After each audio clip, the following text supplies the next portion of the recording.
Hi viewers, అందరికీ నమస్తే. మనం లాస్ట్ క్లాస్లో ట్రాన్స్పోర్టేషన్ హ్యూమన్ బీయింగ్స్లో జరిగే ట్రాన్స్పోర్టేషన్ గురించి తెలుసుకున్నాం. ఈ క్లాస్లో ప్లాంట్స్లో జరిగే ట్రాన్స్పోర్టేషన్ గురించి తెలుసుకుందాం.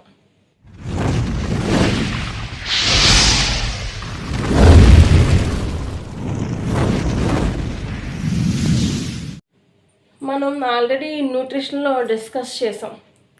ప్లాంట్స్ అనేవి బయట నుంచి ఇన్ఆర్గానిక్ కాంపౌండ్స్ తీసుకొని ఫోటోసింథసిస్ ప్రాసెస్ ద్వారా ఫుడ్ అనేది ప్రిపేర్ చేసుకుంటాయి. అవునా? సో అలా ప్రిపేర్ చేసుకున్న ఫుడ్ని అవి లీవ్స్లో కానీ, స్టెమ్స్లో కానీ, ఫ్రూట్స్లో కానీ స్టోర్ చేస్తాయి. అవునా? ఫ్రూట్స్, సీడ్స్, అలాగే ఫ్లవర్స్, లీవ్స్, అలాగే కొన్ని ప్లాంట్స్ స్టెమ్స్లో కూడా స్టోర్ చేస్తాయి. ఓకే, సో ఫోటోసింథసిస్ ప్రాసెస్ ద్వారా ఏర్పడిన ఫుడ్ని ప్లాంట్స్ అనేవి ఫ్రూట్స్ రూపంలో కానీ, సీడ్స్ రూపంలో కానీ, ఫ్లవర్స్లో కానీ, లీవ్స్లో కానీ, స్టెమ్స్లో కానీ స్టోరేజ్ చేయడం జరుగుతుంది. ఓకే, అలాగే ప్లాంట్స్కి ఇంకా సాయిల్ నుంచి కూడా కొన్ని మెటీరియల్స్ అనేవి అందుతాయి. అవునా? సో అవి సాయిల్ నుంచి రూట్స్ ద్వారా ఆ మెటీరియల్స్ని అబ్జర్వ్ చేసుకుంటాయి.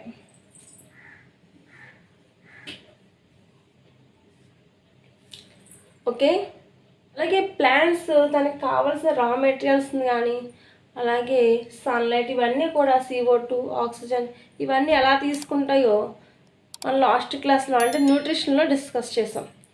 అలాగే ప్లాంట్స్కి కావాల్సిన రిచెస్ట్ సోర్స్ ఏంటంటే నైట్రోజన్, అలాగే ఫాస్ఫరస్.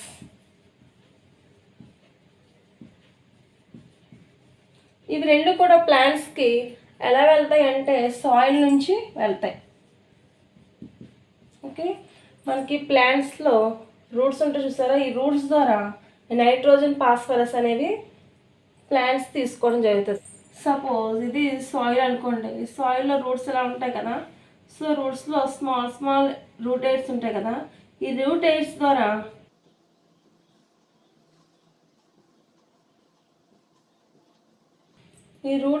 ద్వారా ఈ సాయిల్లో ఉన్న నైట్రోజన్ని, ఫాస్ఫరస్ని ఈ రూట్ ఎయిడ్స్ ద్వారా మొత్తం ప్లాంట్ అందరికీ కూడా ఈ స్టెమ్ ద్వారా అలా స్ప్రెడ్ అవుతాయి అన్నమాట. ఓకే, మన బాడీ బిల్డింగ్కి కొన్ని న్యూట్రియంట్స్, ప్రోటీన్స్ కావాలని మనం ఆల్రెడీ తెలుసుకున్నాం. అవునా?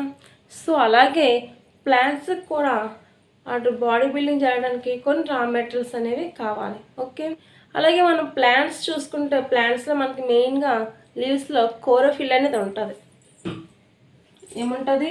క్లోరోఫిల్. ఈ క్లోరోఫిల్ ఇవ్వడం వల్ల యూజ్ ఏంటంటే ప్లాంట్స్లో ఫోటోసింథసిస్ ప్రాసెస్ యూజ్ అవుతుంది. ఓకే, మరి ప్లాంట్స్ కూడా బాడీ బిల్డింగ్ కొన్ని రా మెటీరియల్స్ కావాలి. సో ఆ రా మెటీరియల్స్ అనేవి అవి ఎలా తీసుకుంటాయి అసలు, అలాగే ప్లాంట్స్లోని వాటర్ అనేది కానీ, ఫుడ్ అనేది కానీ ఎలా ట్రాన్స్పోర్ట్ అవుతుంది అనేది ఈ క్లాస్లో మనం డిస్కస్ చేద్దాం.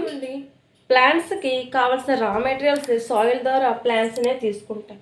సో మనకి స్మాల్ ప్లాంట్స్లో మనకి రా మెటీరియల్స్ ఏవైతే అవసరమో సో అవి సాయిల్ ద్వారా ప్లాంట్స్ అనేవి ఈజీగా తీసుకుంటాయి. ఓకే, అలాగే ప్లాంట్స్ స్మాల్ ప్లాంట్స్ మనకి ఈజీగా స్ప్రెడ్ అవుతాయి. కానీ మనం చూస్తే పెద్ద పెద్ద చెట్లలో ఎలా ప్రాసెస్ అవుతుంది అంటే ఎలా మనకి రా మెటీరియల్స్ అన్నీ కూడా ప్లాంట్స్కి ఎలా ట్రాన్స్పోర్ట్ అవుతాయి, డిఫ్యూజన్ ప్రాసెస్ ద్వారా అనుకున్నాం అనుకోండి, అది చాలా ఎక్కువ టైం పడేస్తుంది అన్నమాట.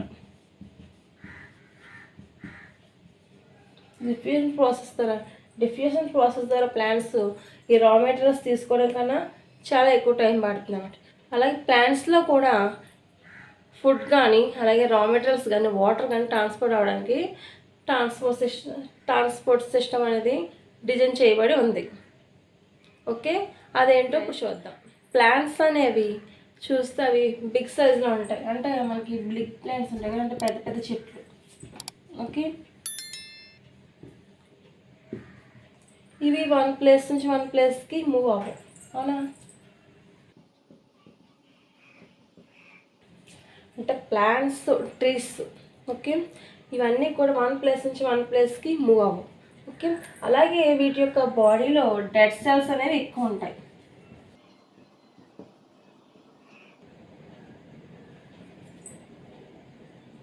ఓకే, వీటి బాడీలో ఎక్కువ, ఈ ప్లాంట్స్లోని, ఈ ట్రీస్లోని డెడ్ సెల్స్ అనేవి ఎక్కువ ఉంటాయి. సో అందువల్ల వీటిలో స్లోగా జరిగే ట్రాన్స్ఫర్ సిస్టమ్ ఉంటుంది. ఓకే, అలాగే ఇవి ఎక్కువ శాతం డెడ్ సెల్స్ని కలిగి ఉంటాయి. సో మరి ప్లాంట్స్లో కానీ ట్రీస్లో కానీ మనకి వాటర్ కానీ ఫుడ్ కానీ ట్రాన్స్పోర్ట్ అవడానికి మెయిన్లీ 2 టిష్యూస్ అనేవి యూజ్ అవుతాయి. అది ఫస్ట్ వన్ వస్తే xylem and second one poem. Okay, ఈ జైలం పోయం వల్ల మనకి ప్లాంట్స్ అంటే బిగ్ ట్రీస్లోని అలాగే స్మాల్ ప్లాంట్స్ ఇవన్నిట్లో కూడా వాటర్ కానీ ఫుడ్ కానీ ట్రాన్స్పోర్టేషన్ అనేది ఈజీగా జరుగుతుంది. ఓకే, ఇప్పుడు మనం జైలం గురించి డిస్కస్ చేద్దాం. నెక్స్ట్ వన్ చూడండి, జైలం. ఓకే, ఈ జైలం వల్ల మనకు మెయిన్ యూజ్ ఏంటంటే మనకి ప్లాంట్స్లో వాటర్ ట్రాన్స్పోర్టేషన్ అలాగే రా మెటీరియల్స్ ఉన్నాయి కదా, రా మెటీరియల్ ట్రాన్స్పోర్టేషన్కి మెయిన్ ఈ జైలం అనేది యూజ్ అవుతుంది.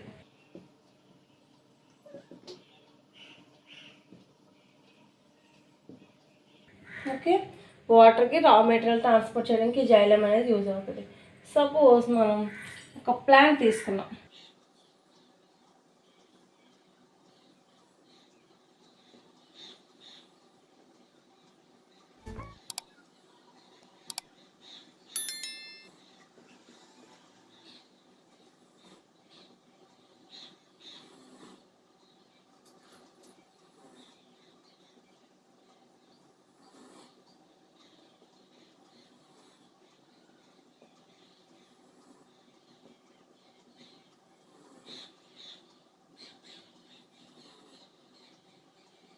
సో ఇదొక ప్లాంట్ అనుకుంటే, ప్లాంట్స్ రూట్స్ ఉన్నాయి చూసారా, ఈ రూట్స్ ద్వారా మనకి ఈ సాయిల్లో ఉండే అయాన్స్. సో ఫస్ట్ చూడండి, ఫస్ట్ ఈ రూట్స్లో ఉన్నాయి కదా, సో ఈ రూట్స్లో రూట్ ఎయిడ్స్ ఉంటాయి, అంటే స్మాల్ రూట్ ఎయిడ్స్ అని ఉంటాయి. ఓకే, అవి ఎంత పలచగా ఉంటాయంటే, ఎంత థిక్ అంటే ఎంత థిన్గా ఉంటాయంటే, సో మన ఎయిర్ ఎక్స్టెచ్ చేస్తారన్నమాట. ఓకే, సో అలాంటి రూట్ ఎయిర్స్ ద్వారా మనకి ఈ సాయిల్లో ఉండే అయాన్స్ని ఫస్ట్ అబ్జర్వ్ చేస్తాయి. ఓకే, సో ఇలా అయాన్స్ ఎప్పుడైతే పాస్ అవుతున్నాయో, సో మనకి ఈ రూట్స్కి అలాగే ఈ సాయిల్లో ఉండే మిగిలిన వాటర్కి అయాన్స్కి కూడా కాన్సన్ట్రేషన్ అనేది ఇన్బ్యాలెన్స్ అయ్యి వెంటనే ఈ అయాన్స్ రూట్స్లోకి వెళ్ళిన వెంటనే నెక్స్ట్ ఇందులో ఉండే వాటర్ మాలిక్యూల్స్ అంటే H2 అంటే వాటర్ మాలిక్యూల్స్ కూడా వెంటనే ఈ రూట్ ఎయిడ్స్ ద్వారా ట్రాన్స్పోర్ట్ అవుతాయి. అంటే ఇలా పైకి ప్లాంట్స్లోకి అంటే స్టెమ్స్ రూట్స్ ద్వారా స్టెమ్లోకి వెళ్తాయి. ఓకే, సో మనకి ఇక్కడ అబ్జర్వ్ చేస్తే ఫస్ట్ అయాన్స్ వెళ్తాయి, అలాగే నెక్స్ట్ వాటర్ మాలిక్యూల్స్ అనేది వెళ్తాయి. సో ఈ వాటర్ మాలిక్యూల్స్ అనేవి ఒకదాని తర్వాత ఒకటి తోసుకుంటూ పైకి వెళ్తాయి అన్నమాట. సో ఇలా వెళ్ళడం వలన మనకి ఏంటంటే వాటర్ అనేది మొత్తం స్టెమ్స్ వరకు వెళ్తుంది. ఓకే, సో మనం దీన్నే రూట్ ప్రెజర్ అంటాం. అంటే ఇక్కడ అయాన్స్ అలాగే వాటర్ ఒకదానితో ఒకటి యాడ్ అయ్యి సో రూట్స్ ఎయిర్ ద్వారా అలాగే రూట్స్లోకి అలాగే స్టెమ్స్కి వెళ్తాయి. ఓకే, ఇక్కడ మనకి ఈ రూట్స్ మీద ఏదైతే సాయిల్ నుంచి ప్రెజర్ వస్తుందో వాటర్ మాలిక్యూల్స్ అనేవి పైకి వెళ్ళడానికి దాన్నే రూట్ ప్రెజర్ అంటాం. ఓకే, సో ఇలా రూట్ ప్రెజర్ ద్వారా వాటర్ అనేది స్టెమ్ వరకు వెళ్తుంది. ఓకే, సో మరి ప్లాంట్స్లో అనుకోండి ఈ వాటర్ మాలిక్యూల్స్ అనేవి అలాగే అయాన్స్ అనేవి స్టెమ్ ద్వారా మొత్తం కంప్లీట్గా బాడీ పార్ట్స్కి అన్నిటికీ స్ప్రెడ్ అవుతాయి అంటే స్ప్రెడ్ అవ్వవు. సో ఈ రూట్ ప్రెజర్ అనేది కొంతవరకు మాత్రమే పనిచేస్తుంది. ఓకే, కంప్లీట్గా రూట్ ప్రెజర్ ద్వారా వాటర్ అనేది బాడీ అంతా ప్లాంట్ బాడీ అంతా కూడా స్ప్రెడ్ అవ్వదు. ఓకే, సో మనం ఇక్కడ లీవ్స్ చూస్తే లీవ్స్లోనే ఆల్రెడీ మనం డిస్కస్ చేసాం టమాటా. ఓకే, ఇది ఎందుకు యూజ్ అవుతుంది మనకి, ఇది మనకి గ్యాసెస్ ఎక్స్చేంజెస్ కానీ అలాగే వాటర్ ఎవాపరేషన్ కానీ యూజ్ అవుతుంది. గ్యాస్ ఎక్స్చేంజ్, అలాగే వాటర్ వేపర్. ఓకే, వీటికి మనకి స్టొమాటో అనేది యూజ్ అవుతుంది. ఈ స్టొమాటో ఎక్కడ ఉంటుంది? మెయిన్లీ ఈ లీవ్స్లో ఉంటుంది కదా. ఓకే, సో మనకి ఇప్పుడు చెప్పాం ప్లాంట్స్ రూట్ ఎయిర్స్ ద్వారా రూట్ ప్రెస్ ద్వారా వాటర్ కొద్ది వరకు మాత్రమే తీసుకెళ్తాయి. సో స్మాల్ ప్లాంట్స్ అనుకోని రూట్ ప్రెస్ ద్వారా వచ్చే వాటర్ అంతా కూడా ప్లాంట్కి అలా సరిపోద్ది. కానీ మనకి ట్రీస్లో కానీ బిగ్ ప్లాంట్స్లో కానీ చూసుకున్నట్లయితే వాటర్ ప్రెషర్ ద్వారా రూట్ ప్రెషర్ ద్వారా వచ్చే వాటర్ ఆ ప్లాంట్ బాడీ అందరికీ కూడా స్ప్రెడ్ అవుతుంది. అప్పుడు ఎలా జరుగుతుందంటే టమాటో ఉంది చూసారా, ఈ టమాటో ద్వారా వాటర్ అనేది బయటికి ఎవాపరేషన్ అయిపోతుంది. అంటే ఈ టమాటో ఏదైతే ఉందో ఇక్కడ సపోజ్ టమాటో ఉందనుకోండి, సో ఈ టమాటో ద్వారా ఏమవుతుందంటే వాటర్ అనేది ఎవాపరేషన్ అయిపోతుంది. సో ఎవాపరేషన్ అయిపోయినప్పుడు ఆ ప్రాసెస్ మనం ఏమంటామంటే ట్రాన్స్పిరేషన్ అంటాం.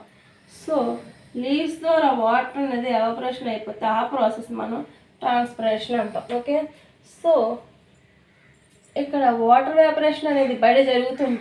సో ప్లాంట్స్కి ఇంకా ఎక్కువ వాటర్ అనేది కావాలి.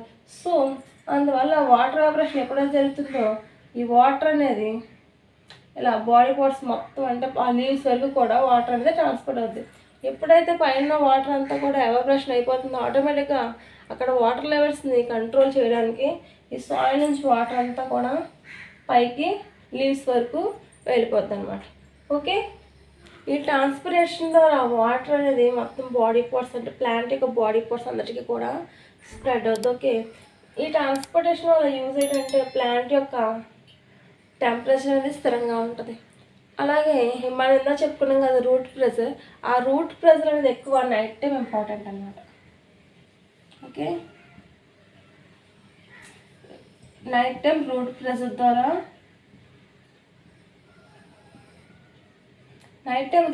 ద్వారా ప్లాంట్స్ వాటర్ని అంటే ప్లాంట్స్లో అన్ని పార్ట్స్కి పంపిస్తాయి అంటే కొద్ది వరకు. ఓకే, అలాగే డే టైంలో మనకు వచ్చి ట్రాన్స్పిరేషన్ ద్వారా వాటర్ అనేది బాడీ పార్ట్స్ అంటే ప్లాంట్ యొక్క బాడీ పార్ట్స్ అందరికి కూడా స్ప్రెడ్ అవుతుంది. ఓకే, సో మనకి ఇక్కడ వాటర్ ట్రాన్స్పోర్ట్ చేయడానికి మెయిన్లీ యూజ్ అయ్యేది xylem. Okay, xylem tissue.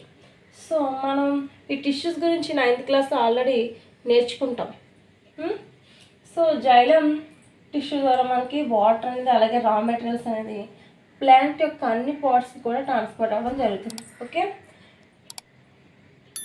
Next మనం ఇప్పుడు వాటర్ ఎలా ట్రాన్స్పోర్ట్ అయిందో తెలుసుకున్నాం కదా. నెక్స్ట్ మనం ఫుడ్ ఎలా ట్రాన్స్పోర్ట్ అవుతుందో తెలుసుకుందాం. ఓకే, నెక్స్ట్ వన్ చూడండి, ఫ్లోయం.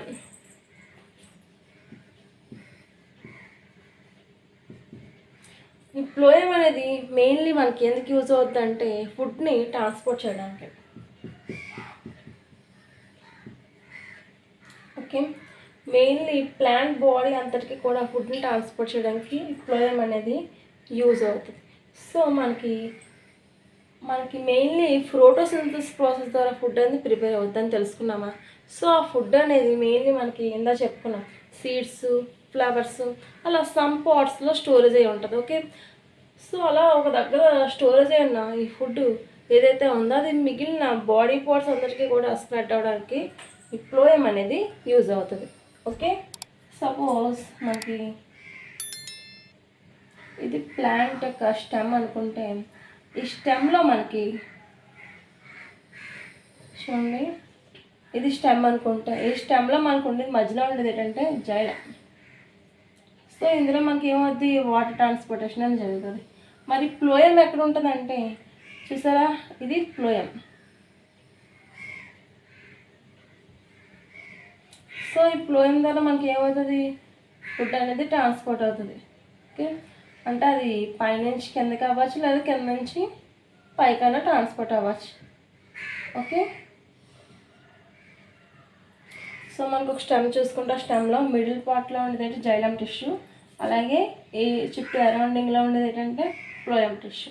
సో ఈ ఫ్లోయం టిష్యూ అనేది ఫుడ్ అనేది ట్రాన్స్పోర్ట్ చేస్తుంది. ఓకే, అలాగే మనకి ప్లాంట్స్లోని సీడ్స్లో కానీ ఫ్లవర్స్,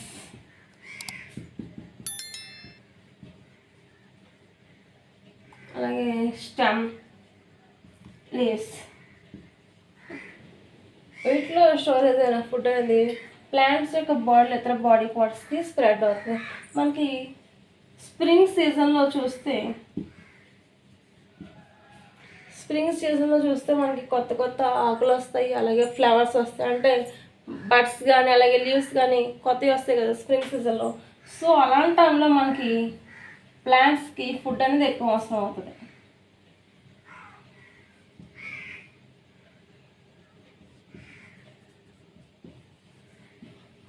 సో మరి ప్లాంట్స్కి అలాగే స్ప్రింగ్ సీజన్లో ఎక్కువ బడ్స్ లీవ్స్ కొత్తవి రావడం వల్ల ఏంటంటే ఫుడ్ అనేది ఎక్కువ వస్తుంది. ఓకే, ఫుడ్ సపోజ్ ఎక్కడో స్టెమ్లో ఉంది అనుకుందాం. మనకి బడ్స్ అనేవి ఎక్కడంటే ఎక్కడో ప్లాంట్ లాగా ఉంటే ఈ స్టెమ్లో కనుక మనకి ఫుడ్ మెటీరియల్స్ ఉంటాయి. మనకి కొత్తగా లీవ్స్ కానీ బడ్స్ కానీ ఎక్కడ అప్పర్ పార్ట్లో డెవలప్మెంట్ అవుతాయి, అవునా? సో మరి ఇక్కడ నుంచి అక్కడికి మనకి ఫుడ్ అనేది ఫుడ్ మెటీరియల్స్ అనేవి ట్రాన్స్పోర్ట్ అవ్వాలి. ఓకే, మనకి ఇక్కడ ప్లాంట్స్ అనేవి ఏటీపీని యూజ్ చేసుకుంటాయి. అంటే ఈ ట్రాన్స్పోర్ట్ అవ్వడానికి ఎనర్జీ కావాలి కదా, ఆ ఎనర్జీని ప్లాంట్స్ ఏటీపీ రూపంలో తీసుకుంటాయి. సో ఈ ఏటీపీని యూజ్ చేసుకొని ఎనర్జీని పొంది ప్లాంట్స్ అనేవి ఈ ఫ్లోయం టిష్యూ ద్వారా, సో ఫ్లోయం టిష్యూలో మనకి మెయిన్గా గ్లూకోజ్, సుక్రోజ్ మాలిక్యూల్స్ అనేవి ట్రాన్స్పోర్ట్ అవ్వాలి. ఓకే, అంటే ఫుడ్ మెటీరియల్స్ కదా, సుక్రోజ్ మాలిక్యూల్స్లో నుంచి ట్రాన్స్పోర్ట్ అవ్వాలి. ఇలా ట్రాన్స్పోర్ట్ అవ్వడానికి ఫస్ట్ ఈ ఏటీపీని యూజ్ చేసుకొని సుక్రోజ్ మాలిక్యూల్స్ అనేవి వెళ్తాయి ఫ్లోయం టిష్యూలోకి. అలాగే నెక్స్ట్ జైలం టిష్యూలో ఉన్న వాటర్ మాలిక్యూల్స్ని కూడా యాడ్ చేసుకొని అప్పుడు ఫుడ్ అనేది ట్రాన్స్పోర్ట్ అవుతుంది అన్నమాట. పైనుంచి కిందకి కానీ కింద నుంచి పైకి కానీ ఈ సుక్రోజ్ మాలిక్యూల్స్ ఏం చేస్తాయి, వాటర్ని యూజ్ చేసుకొని ఈ ఫుడ్ మెటీరియల్స్ని ట్రాన్స్పోర్ట్ చేస్తాయి.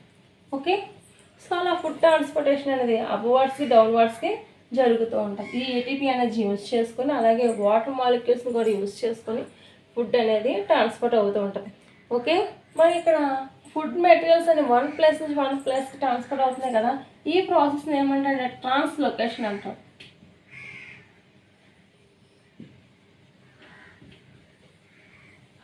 ఈ ప్రాసెస్ని ఏమంటారో ట్రాన్స్లోకేషన్ అంటారు.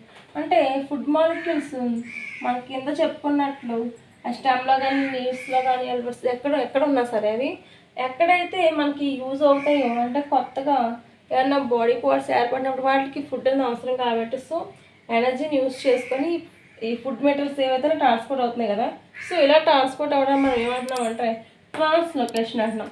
ఓకే,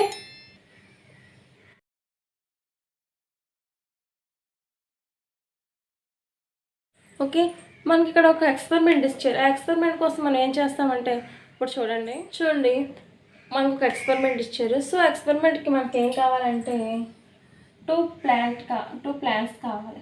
అవి పాటెడ్ ప్లాంట్స్. ఓకే, 2 ప్లాంట్స్ కావాలి. అలాగే 1 స్టిక్ కావాలి. స్టిక్ అంటే అది కూడా ప్లాంట్దే. ఓకే, నెక్స్ట్ 1 ఒక కవర్స్ కావాలి, అంటే పాలిథిన్ కవర్స్ కావాలన్నమాట. ఓకే, మనం ఇప్పుడు ఎక్స్పెరిమెంట్ ద్వారా ఏం చెప్తామంటే చూడండి, ఇలా 2 పాటెడ్ ప్లాంట్స్ తీసుకున్నాం కదా, ఇవి ఏంటంటే మొత్తం సాయిల్ కలిగి ఉన్న ప్లాంట్స్. ఓకే,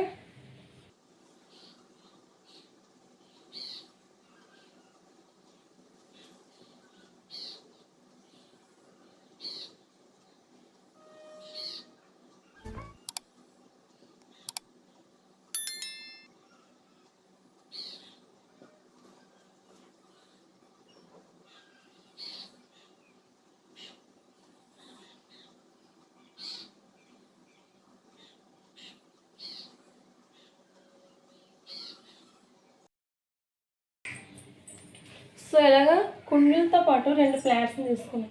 ఈ 2 ప్లాంట్స్లో ఈ 2 ప్లాంట్స్ కూడా ఎలా ఉండాలంటే సేమ్ ఒకే సైజులో ఉండాలి. సో ఒకేలా ఉన్న ప్లాంట్స్ ఒక 2 ప్లాంట్స్ తీసుకున్నాం. సో ఈ 2 ప్లాంట్స్లో ఒక ప్లాంట్కి ఏం చేసామంటే ఒక స్టిక్ అనేది ఈ సాయిల్లో ఇంజెస్ట్ చేసాం.